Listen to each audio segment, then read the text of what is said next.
yaa xayra dayfin ataa bil bishri wal madadi ahlan wa sahlan wa tarhiban bilaa adadi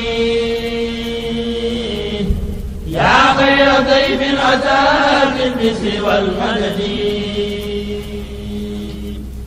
ahlan wa sahlan wa tarhiban bilaa adadi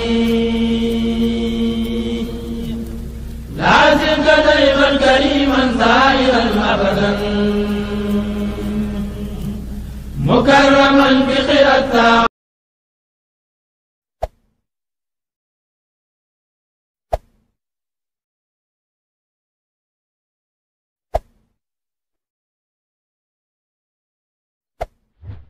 يا خير ضيف اتى بالبشر والمدد أهلا وسهلا وترحيبا بلا عدد يا خير ضيف أتى بالبشر والمدد أهلا وسهلا وترحيبا بلا عدد. asalaamaaleykum wa rahmatullahi wa barakaatu. mbokki jullit yi, mbokki taalibe yi, ñu ngi leen di ziyaare ci weeru koor bu màgg wu tedd wi te jiital ci suñu nuyoo Sëriñ Muntaxa Mbàkke Basiru, xalifa général kullu murit, di ko ñaanal yàlla mu yàggal ko fi lool te ànd ak wér ba mboolem naal yu mu naal la liggéeyal maamam ju tedd ji mu eggale ko ci jàmm.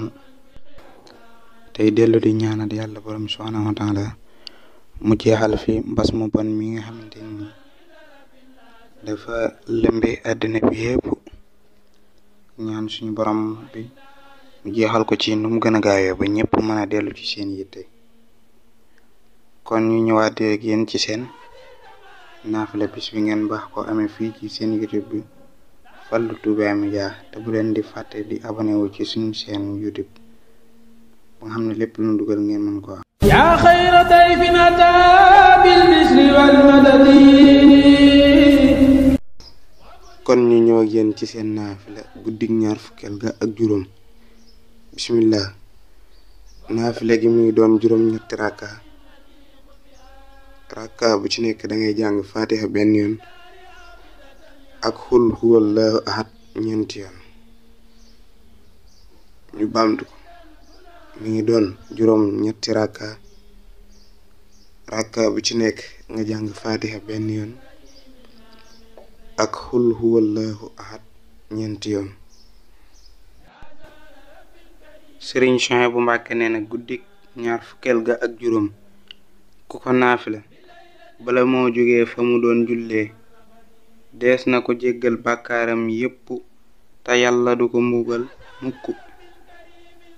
bala moo jógee fa mu doon jullee dees na ko jéggal bàkkaaram yépp te yàlla du ko mbugal mukk. assalaamu aleykum wa rahmatullahi taala wa barakaatuhu. yaa xayra dayfin ataa bil bishri wal madadi ahlan wa sahlan wa tarhiban bilaa adadi